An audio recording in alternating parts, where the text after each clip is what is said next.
Jérémie chapitre 14, la parole qui fut adressée à Jérémie par l'Éternel à l'occasion de la sécheresse. Juda est dans le deuil, ses villes sont désolées, tristes, abattues. Et les cris de Jérusalem s'élèvent. Les grands envoient les petits chercher de l'eau. Et les petits vont aux citernes ne trouvant point d'eau. Et retournent avec leurs vases vides, confus et honteux, ils se couvrent la tête. La terre est saisie d'épouvante, parce qu'il ne tombe point de pluie dans le pays. Et les laboureurs confus se couvrent la tête. Même la biche dans la montagne, dans la campagne, met bas et abandonne sa portée. Parce qu'il n'y a point de verdure, les ânes sauvages se tiennent sur les lieux élevés. Aspirant en l'air comme des serpents, leurs yeux languissent parce qu'il n'y a point d'herbe. Si nos iniquités témoignent contre nous, agis à cause de ton nom, ô Éternel, car nos infidélités sont nombreuses. Nous avons péché contre toi, toi qui es l'espérance d'Israël, son sauveur au temps de la détresse. Pourquoi serais-tu comme un étranger dans le pays, comme un voyageur qui y entre pour passer la nuit? Pourquoi serais-tu comme un homme stupéfait, comme un héros incapable de nous secourir? Tu es pourtant au milieu de nous, ô Éternel, et ton nom est invoqué sur nous. Ne nous abandonne pas. Voici ce que l'Éternel dit de ce peuple. Ils aiment à courir çà et là, ils ne savent retenir leurs pieds. L'Éternel n'a point d'attachement pour eux. Il se souvient maintenant de leurs crimes, et il châtie leurs péchés. L'Éternel me dit: n'intercède pas en faveur de ce peuple. S'ils jeûnent, je n'écouterai pas leurs supplications. S'ils offrent des holocaustes et des offrandes, je ne les agréerai pas, car je veux les détruire par l'épée, par la famine et par la peste.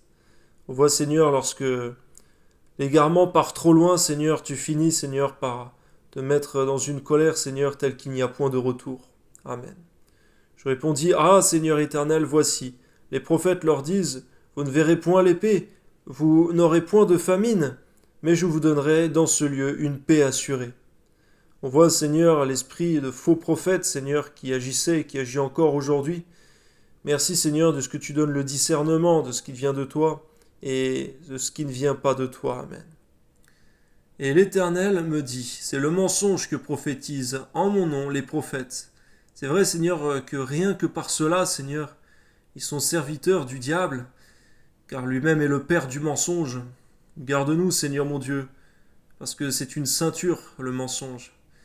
Car la vérité aussi est une ceinture. Permets-nous de savoir, Seigneur mon Dieu, et bien nous positionner, Seigneur, dans la vérité. Amen. Je ne les ai point envoyés, je ne leur ai point donné d'ordre. C'est vrai, Seigneur, on voit aussi l'esprit, Seigneur, de tout ce qui concerne les autoproclamés, Seigneur, aujourd'hui encore. Garde-nous de cela, Seigneur. Amen. Je ne leur ai point parlé. Ce sont des visions mensongères, de vaines prédictions. Des tromperies de leur cœur qu'ils vous prophétisent. C'est pourquoi ainsi parle l'Éternel sur les prophètes qui prophétisent en mon nom, sans que je les ai envoyés, et qui disent: il n'y aura dans ce pays ni épée ni famine. Ces prophètes périront par l'épée et par la famine, et ceux à qui ils prophétisent seront étendus dans les rues de Jérusalem. Par la famine et par l'épée, il n'y aura personne pour leur donner la sépulture, ni à eux, ni à leurs femmes, ni à leurs fils, ni à leurs filles.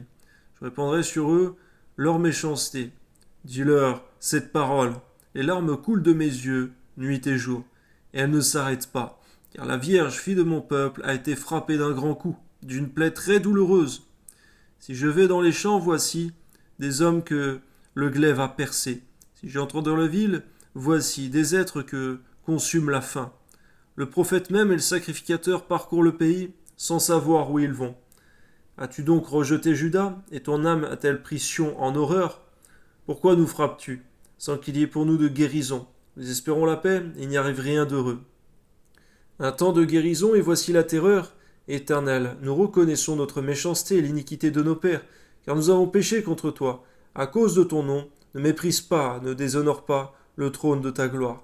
N'oublie pas, et ne romps pas alliance avec nous.